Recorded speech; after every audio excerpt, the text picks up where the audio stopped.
Boa noite, meus irmãos. Você que está em casa, você vai ouvir nessa noite o estudo que será realizado no 9º capítulo de Daniel. Daniel capítulo 9, eu vou fazer a leitura dos versículos 20 a seguir, no qual diz: Falava eu ainda e orava e confessava o meu pecado e o pecado do meu povo de Israel, e lançava a minha súplica perante a face do Senhor meu Deus, pelo monte santo do meu Deus.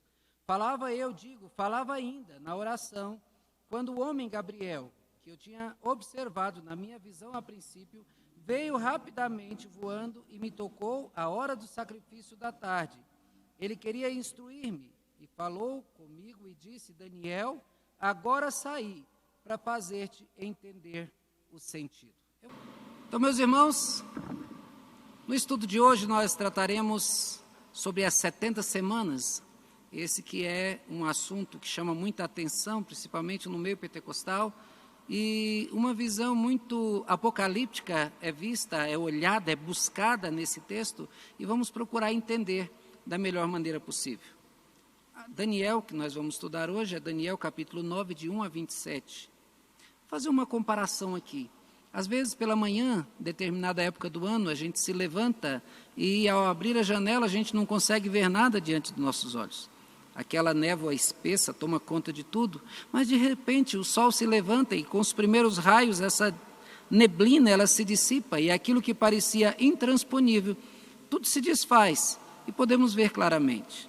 O livro de Daniel é temido por suas visões estranhas, palavras incompreensíveis, e assim como o livro de Daniel, esse livro parece trazer mistérios incompreensíveis, porém assim como no Apocalipse, basta estudar com atenção, tirando toda a mística do texto, e nós veremos que não há mistérios, há apenas revelação divina para entender o que Deus fez, faz e fará na vida do seu povo.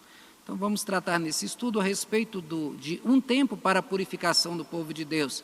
Entender que o tempo do sofrimento babilônico, 70 anos do cativeiro babilônico, e as 70 semanas, que são o tempo desde quando começou o povo voltar à terra prometida, até mais à frente, quando o templo, depois de profanado, ele é purificado novamente, esse tempo todo, ele foi usado por Deus para a purificação do seu povo. Mas vamos estudar versículos 1 e 2 primeiro, para mostrar que Deus determinou o tempo para o cativeiro do seu povo. Não foi 69 anos, não foi 71, foi 70 anos. Nem tudo que parece ruim o é. O modo de Deus a agir pode, a primeiro olhar da gente, parecer algo ruim para nós. No entanto, quando se confirma e se Deus termina o processo daquilo que Ele vai fazer conosco, então a gente percebe que aquilo que Deus fez era o melhor para nós. Veja, Deus disse para Abraão que levaria o seu povo para o Egito e lá multiplicaria esse povo para que ele se tornasse uma grande nação. No entanto, Deus os fez ser escravizados pelos egípcios e que sofresse muito na mão deles.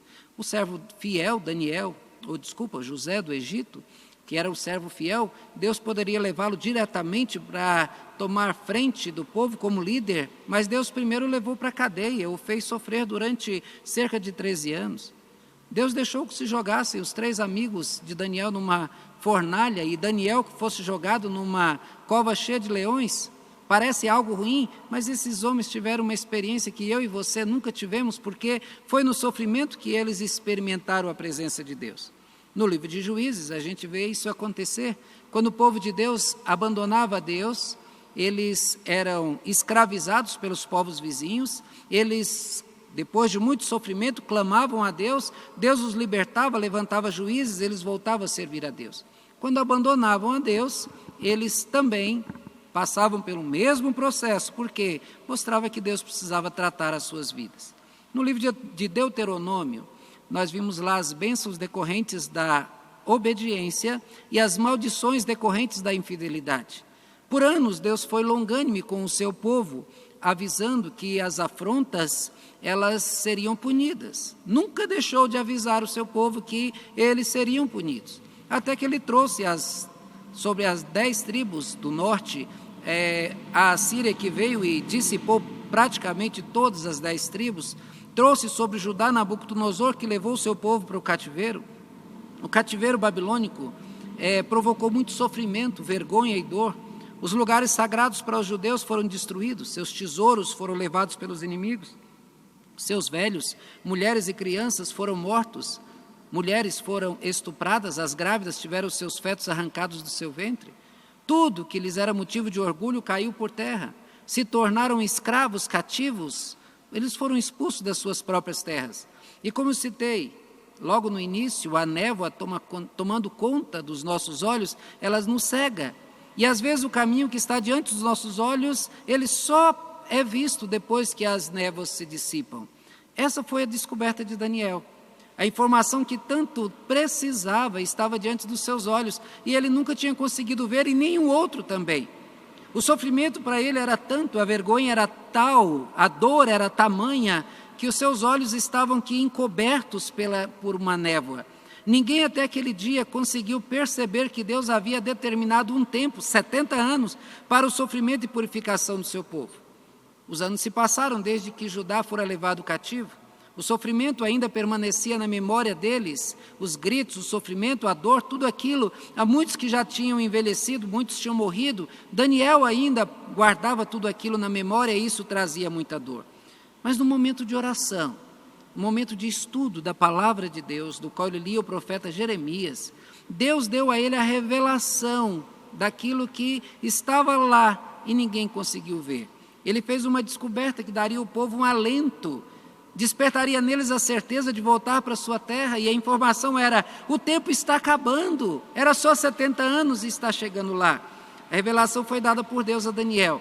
Nenhum outro conseguiu isso. Por quê? Porque o texto revela exatamente isso. No verso 22, diz: ele queria instruir-me, falou comigo e disse: Daniel, agora saí para fazer-te entender o sentido. No princípio das tuas súplicas saiu a ordem, e eu vim para te declarar, porque és muito amado. No momento de oração e de súplicas, o próprio Deus deu ordem para que Daniel fosse capacitado a perceber e ver no texto aquilo que nunca antes tinha visto. O cativeiro babilônico acabaria, diz o texto, do primeiro ano de Dario, filho de Assuero, da linhagem dos Medos, no qual foi constituído rei sobre o reino dos caldeus. No primeiro ano do seu reinado, eu, Daniel, entendi pelos livros que o número dos anos que falara o profeta Jeremias, que haviam de durar as assolações de Jerusalém, era de 70 anos. Como assim? Como é que ninguém nunca viu isso antes? Tudo indica que ninguém viu mesmo, ninguém conseguiu entender, ou não aplicou corretamente. É o que acontece com muitos que pegam a Bíblia, leem e não conseguem tirar nada dela, mesmo ela sendo luz, as pessoas continuam na escuridão. Jeremias ficou conhecido como o profeta chorão. Ele escreveu as suas lamentações, chorou muito diante de Deus por causa do mal que Deus tinha trazido contra Jerusalém. E depois de um longo momento com Deus, depois de chorar bastante, Deus falou ao profeta e lhe esclareceu os fatos futuros. E o que Deus disse para ele? Que o povo dele esse opróbrio iria acabar rapidamente? Não. Disse que de fato eles seriam punidos, eles seriam castigados, porque eles estavam doentes espiritualmente, que seriam levados para a terra da Babilônia, e lá então, depois de 70 anos, esse opróbrio acabaria. Deus nunca oprime para sempre. Se Deus permite que o seu servo sofra, é porque ele tem um motivo. E se permite algo assim, tão terrível como foi o cativeiro babilônico, é porque Deus ele tem um propósito, e esse propósito chega ao fim, e Deus então determina o fim desse sofrimento. Para ajudar, o tempo do fim estava chegando. Lembra que eu fiz um tempo atrás um comentário, um estudo a respeito do tempo que se passara desde que Daniel foi lá para a Babilônia? E Daniel foi para a Babilônia no primeiro ano do reinado de Nabucodonosor. Já se passaram 43 anos. Também fiz a conta de desde que Nabucodonosor morreu até o final do reino de Belsazar, ia cerca aí de 23 anos. Então, dando um total aí de 66, 67 anos. Então, para 70, faltava aí cerca de 3 ou 4 anos. O tempo já estava determinado. Mas, em segundo lugar, nós vamos ver que Deus exige o quebrantamento de quem pecou. Quem pecou deve confessar o seu pecado. Deus é misericordioso e todo mundo sabe. Mas Deus exige que o pecador reconheça o seu pecado, se humilhe, se arrepende, confesse e retorne ao caminho santo, pois é isso que Deus deseja. Num dos textos mais conhecidos da Bíblia, quando Salomão ora, logo após consagrar o templo, ele diz: Senhor, quando o teu povo de Israel, por ter pecado contra ti, for ferido diante do inimigo e se converter a ti, e confessar o teu nome, e orar e suplicar a ti nesta casa, ouve tu dos céus e perdoa o pecado, e faze voltar a terra que deste aos seus pais. Está lá em 1 Reis 8, 33 a 34. E Deus então responde, lá em 2 Crônicas 7, 14. Se o meu povo que se chama pelo meu nome se humilhar e orar e me buscar e se converter dos seus maus caminhos, então eu ouvirei dos céus, perdoarei os seus pecados e sararei a sua terra.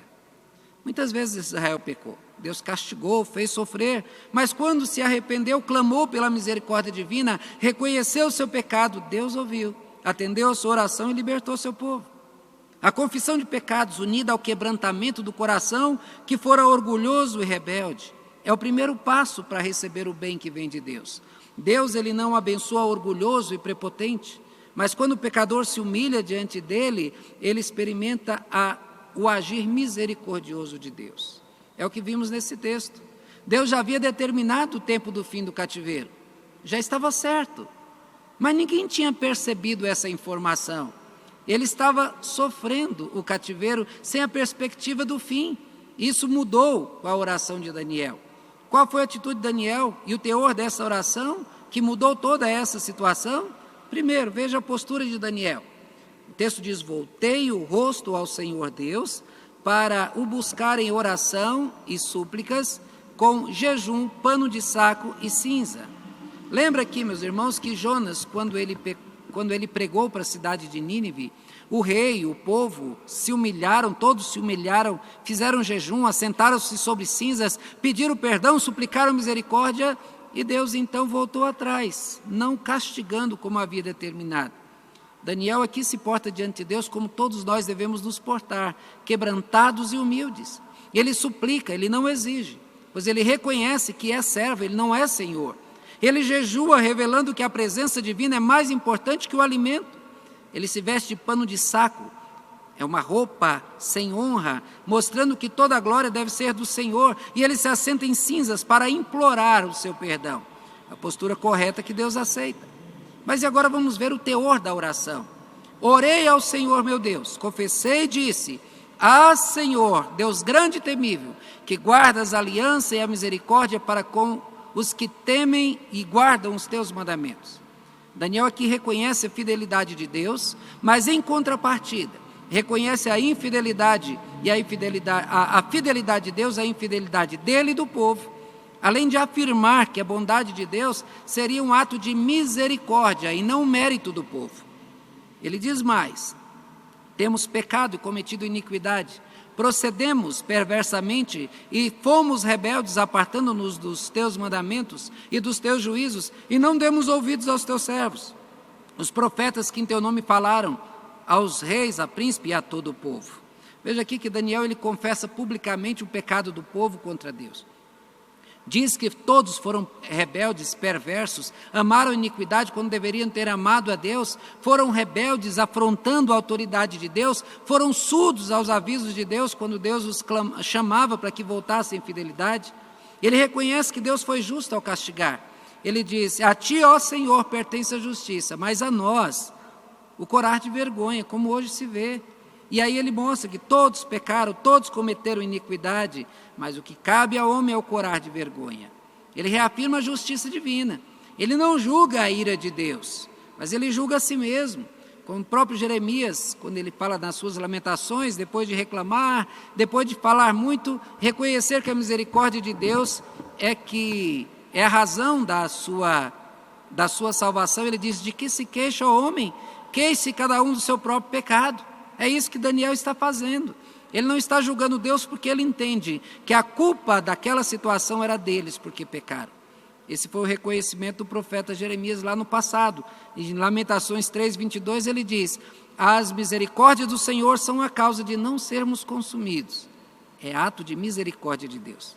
Porém, depois de reconhecer o seu pecado, Daniel diz: ao Senhor nosso Deus pertence a misericórdia e o perdão, pois nos temos rebelado contra ele. Ele aqui então reconhece e busca e suplica a Deus pelo perdão, confiado na misericórdia de Deus. O perdão nunca é dado por merecimento, porque todo que peca, todo que erra, sabe que aquilo é errado e toma a decisão consciente de pecar. Então, o castigo do pecado é o castigo merecido. Então, o pecado é uma ação de rebeldia. Foi o que Daniel disse a seguir. Todo Israel transgrediu a sua lei, e desviando-se para não obedecer a tua voz. E aqui ele confirma, diz o Senhor, avisou através dos juízes, e aí ele fala mais a esse respeito. Deus tinha avisado ao povo que quando eles fossem duros e se afastassem, as maldições viriam. Seriam duramente castigados, a terra se tornaria estéril, os inimigos se tornariam senhores deles e muitos outros sofrimentos viriam por causa da rebeldia. Os avisos não foram apenas ditos pelos profetas, e eles foram registrados, escritos e propagados a todo o povo para que se arrependesse, para que voltasse para o Senhor. Porém, o povo de Deus permaneceu duro mesmo no castigo e não clamou pelo perdão. É o que diz o texto: apesar disso, não temos implorado o favor do Senhor para nos convertermos e nos aplicarmos à verdade. Por isso o Senhor cuidou de trazer-nos para cá e trazer esse mal sobre nós. O povo de Deus se esqueceu que é propriedade exclusiva de Deus e deve dar glórias a Deus.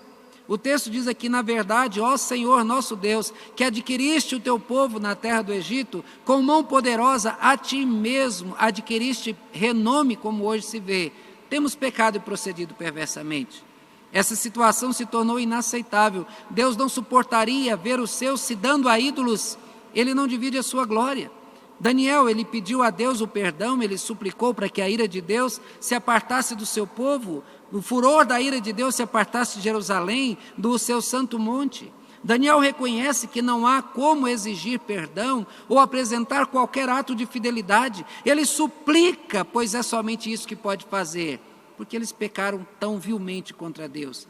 Ele diz: não lançamos as nossas súplicas perante a tua face, fiados em nossa justiça, mas em tuas muitas misericórdias, ó Senhor, perdoa, ó Senhor, atende-nos, age, não te retardes por amor de ti mesmo, ó Deus meu, porque a tua cidade e o teu povo são chamados pelo teu nome.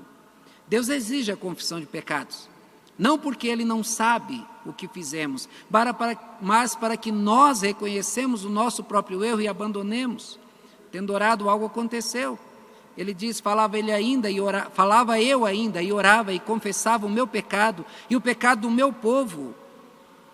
Falava ainda na minha oração, quando o homem Gabriel, que eu tinha observado na minha visão ao princípio, veio rapidamente voando e me tocou na hora do sacrifício da tarde. Ele queria instruir-me, falou comigo e disse: agora saí para fazer-te entender o sentido. Do princípio das tuas súplicas saiu a ordem, e eu vim para te declarar. Veja que a compreensão do tempo do fim do cativeiro não foi por inteligência ou capacidade de Daniel, mas foi uma revelação, pois as coisas espirituais, elas se discernem espiritualmente. Quando Daniel começou a orar, Deus imediatamente enviou seu anjo para fazê-lo entender o que estava registrado da palavra, da profecia de Jeremias. É isso que nós chamamos de revelação bíblica. Mas em terceiro lugar, nós veremos que Deus tem um propósito para tudo o que faz. O texto diz, versículo 24: 70 semanas estão determinadas sobre o teu povo e sobre a tua santa cidade, para fazer cessar a transgressão, para dar fim aos pecados, para expiar a iniquidade, para trazer justiça eterna, para selar a visão e a profecia e para ungir os santos dos santos. Observe, nesse versículo 24, quantas vezes se repete a palavra para. Para quer dizer propósito, eu fiz isso para que isso acontecesse. Então veja que se repete aqui, se não me engano, são 6 vezes para mostrar que Deus ele tinha um propósito naquilo que Ele tinha determinado.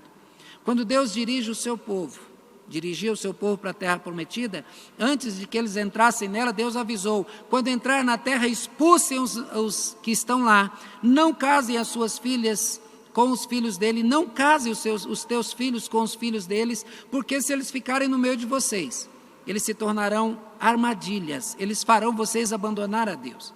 Israel não deu ouvidos, fez acordos, deixou que vivessem no meio deles, e eles ensinaram a adorar os seus deuses, e eles então, o povo de Israel, se perverteu e virou as costas para Deus. Deus teria de curar o seu povo dessa doença.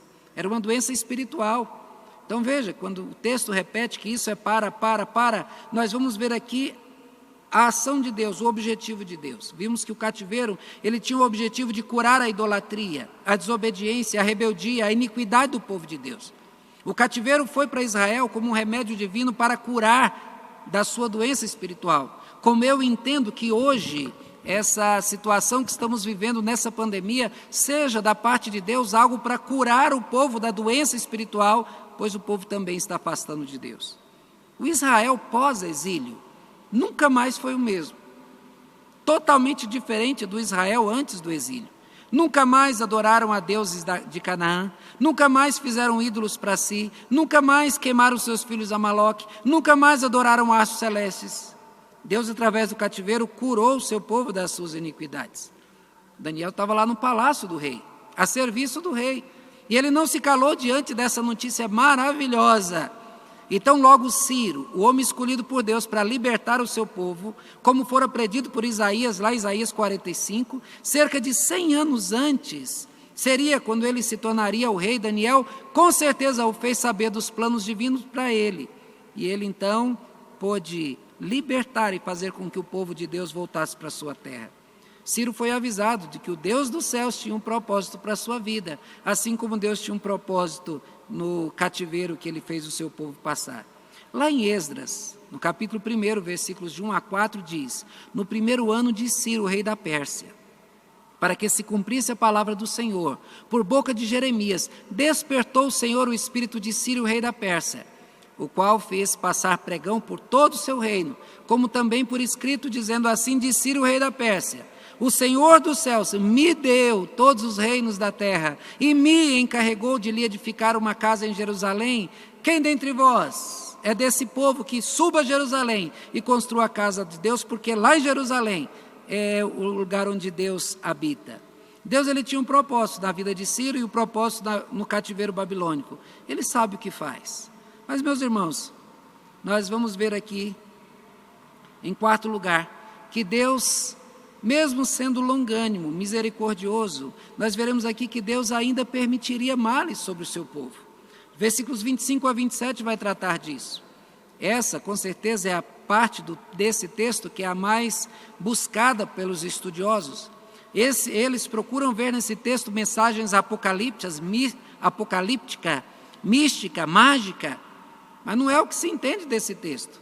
Depois de muitas noites estudando, orando, pedindo a Deus, eu creio que a interpretação dessas 70 semanas seja muito mais simples do que se pareça. Se alguém pensar diferente, estou aberto para poder estudar junto com você e podermos chegar então, caso eu esteja errado e você esteja certo. Nós vimos, e que foi surpresa para muitos, que aqueles animais apresentados nos textos anteriores, que causavam espanto, nada tinham mais do que apenas representação de reinos e reis. Após ler as explicações do próprio texto, nós vimos que seriam reis que se sucederiam, governos da Babilônia e dos outros povos. A sua revelação antecipada foi apenas para revelar que Deus tem os governantes em suas mãos e coloca no trono a quem deseja. Nós vimos aqui, a Daniel foi revelado que o tempo do fim do cativeiro babilônico era chegado. 70 anos se passaram desde o início, de quando o povo de Israel foi tirado da sua terra e levado para a Babilônia, e até o tempo agora de Ciro voltar com eles para a sua terra, exatamente 70 anos. Nós vimos que o número 70 se repete, veja, 70 anos, do início do cativeiro até o final, mas agora tem um outro 70, tem 70 semanas, e essas 70 semanas dizem respeito a um futuro do tempo que Daniel estava vivendo. Ele iniciaria essa contagem de semanas a partir do momento de que Ciro liberta o povo até o momento, e vai até quando, depois de profanado, o templo ele é purificado e o altar novamente é consagrado ao Senhor. Não te esqueça da simbologia do número 7 para o judeu. 7 diz respeito àquilo que pertence a Deus, aquilo que é perfeito. Nós já vimos que Deus tinha um propósito nesses 70 semanas e 70 anos. O texto diz: sabe e entende, desde a saída da ordem para restaurar e para edificar, Até o ungido, ou príncipe, 7 semanas. E 62 semanas. As praças e as circunvalações se reedificarão em tempos angustiosos. Veja, meus irmãos, que aqui está falando de um recomeço. E eu gostaria de chamar a atenção para algumas personagens desse texto. Veremos primeiro o ungido, o príncipe. Normalmente, quando a gente vê falar de ungido, a gente pensa logo em Jesus. Esse texto é um texto messiânico que fala de Jesus. Porém, não é isso que parece o texto. Porém, esse homem ungido aqui já tinha sido avisado lá atrás por Isaías, porque ele era ungido de Deus para libertar o povo. Ele tinha uma missão, ele foi escolhido para uma missão. E esse homem era Ciro. Nós vimos lá em Isaías, no capítulo 45, versículos de 1 a 6, que assim diz o Senhor, assim diz o Senhor ao seu ungido, a Ciro, a quem tomo pela mão direita para abater as nações ante a sua face, para descingir os lombos de reis, e ele vai mostrar aqui que estaria com ele, apesar dele não conhecer. Deus, ele escolheu e guiou Ciro até o trono da Babilônia, porque tinha um propósito em Ciro. Deus, antes mesmo desse homem nascer, já tinha escolhido ele para que ele fosse o libertador do povo. Ciro foi salvo da morte quando ainda era bebê, como eu disse no estudo passado. O seu avô queria matá-lo porque teve uma visão que o neto dele o tiraria do trono, e aí o seu secretário levou para mata para matá-lo, mas ficou com pena dele, entregou para ser criado por um pastor, e quando ele cresceu, ele então voltou para o convívio, e aí o mal não pôde mais ser feito. Veja, o texto diz, ainda não me conheces. Isso mostra que Ciro não era um crente, o Ciro não era um judeu, ele não era temente a Deus, mas Deus o quis usar, mostrando que todas as pessoas, até aquelas incrédulas e más, poderão ser usadas por Deus do propósito que Deus assim determinar. Creio eu que o ungido do texto se refere a Ciro, porque assim que ele assumiu o trono, ele libertou o povo cativo como Deus tinha dito que ele faria. E assim então ele permitiu que os povos adorassem os seus deuses, como o povo judeu que voltasse para a sua terra e adorasse a Deus. O apoio dado por Ciro durou pouco tempo. Veja que o texto diz que as 70 semanas seriam primeiro marcadas por 7 semanas, e essas 7 semanas, diria, e ungido já não estará. A história conta a respeito de Ciro que pouco tempo depois dele se tornar rei, numa batalha, ele foi ferido e morto. Agora imagina para Israel que depois de ter tido esse ajudador, essa pessoa que estava com eles, esse libertador que os apoiaria, e tendo morrido, o mal que faria para eles. Esse apoiador morreu, passou-se 7 semanas. No livro de Esdras, nós vimos que Ciro, ele mandou que um grande grupo voltasse para Jerusalém, para que reconstruísse a cidade, reconstruísse o templo, reconstruísse os muros. Esse apoio de Ciro seria essencial para eles, porém, com a morte de Ciro, o texto diz que as praças e as circunvalações se reedificarão, mas em tempos angustiosos. Então, quando diz aqui, se reedificarão, é porque é algo posterior, é algo futuro ainda para Daniel. Nós vimos, então, que as reconstruções, elas seriam feitas em tempos angustiosos. Por que Deus, então, permitiu isso e por que avisou? Avisou para que eles soubessem que não seria fácil. O fim da questão do ungido, que as profecias que dizem a respeito dele, falam a respeito de coisas que aconteceriam muito antes de Jesus. E nós vamos então mostrar que esse ungido, ele não se trata de Jesus Cristo. A reconstrução do templo durou bastante, e os profetas Zacarias, Ageu e Malaquias, eles foram usados por Deus para fazer com que o povo trabalhasse na reconstrução do templo, e posteriormente no tempo de Neemias, na reconstrução dos muros, que se reedificaram em tempos angustiosos. Aí o profeta trata de outro personagem, um príncipe maldito, e o texto diz, o povo de um príncipe que há de vir destruirá a cidade, o santuário, e o seu fim será num dilúvio. E terminando o texto diz, até que a destruição que está determinada contra ele se derrame. O tempo da chegada desse príncipe do mal se daria 63 semanas depois da morte do ungido, ou seja, do rei Ciro. Esse príncipe do mal, ele fora citado na profecia do carneiro e do bode, um príncipe que surgiria e falaria impropérios e ofensas a Deus e faria muito mal ao povo de Deus. Esse príncipe se chamou Etíoco Epifânio IV, ou Epifanes. Esse homem fez muito mal, mas muito mal mesmo ao povo de Deus. O texto diz que ele fará cessar o sacrifício e a oferta de manjares. Sobre as asas das abominações virá o assolador, até que a destruição que está determinada se derrame sobre ele. Temos aí uma razão muito forte para defender, então, que isso tudo aconteceu antes de Jesus, porque Antíoco Epifânio, ele viveu com o povo de Israel cerca de 100 anos antes do nascimento de Jesus. O texto apócrifo dos Macabeus, ele fala a respeito desse texto, dizendo, e depois que assolou o Egito, falando a respeito desse Epifanes, depois que assolou o Egito, no ano 143, ele voltando então, ele chegou a Jerusalém com um exército formidável e entrou cheio de soberba no santuário e tomou o altar de ouro e o candeeiro e todos os seus vasos e a mesa da propiciação e as bacias e os copos e os graus de ouro que estavam nas fachadas do templo e quebrou tudo e tomou a prata e o ouro e os tesouros escondidos. Tendo levado tudo, foi-se para o seu país e fez grande matança entre os homens e falou com grande soberba e houve grande pranto em Israel.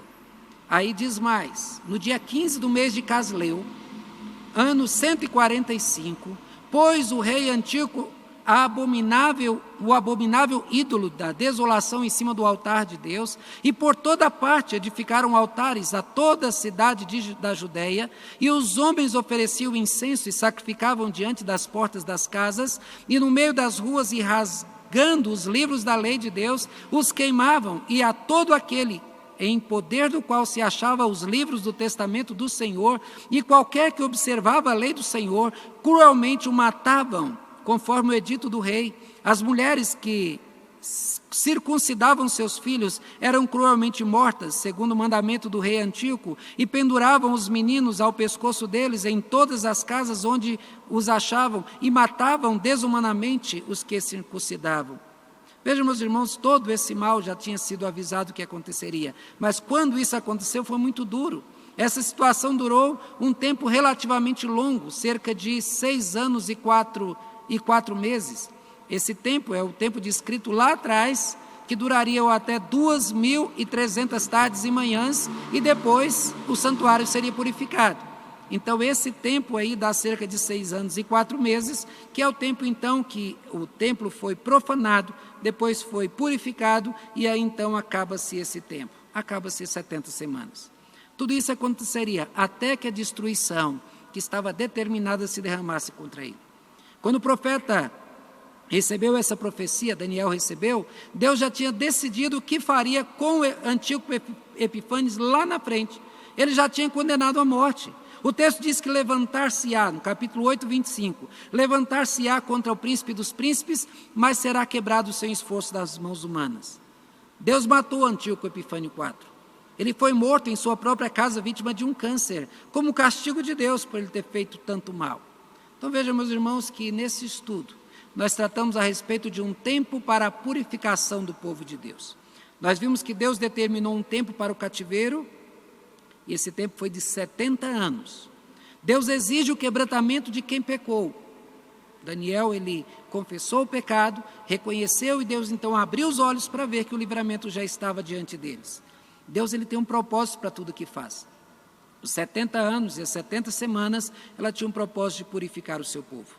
Porém, vimos no versículo 25 a 27, que Deus ainda permitiria males até o fim das 70 semanas, quando então o seu propósito de purificação terminasse. Deus age de modo incompreensível a nós. As suas atitudes, elas são sempre com propósito. Caso Deus faça algum do seu povo sofrer, é porque Ele tem algo muito maior e melhor para ele. Descanse no Senhor e confia nele. E sabe o que faz. Deus, ele sempre sabe o que faz e sempre fará o bem àqueles que o temem. Confia no Senhor, confia sempre nele. Meus irmãos, que Deus abençoe, que possa então esse entendimento trazer esperança para você, como trouxe para o povo de Deus no passado. Fique com Deus.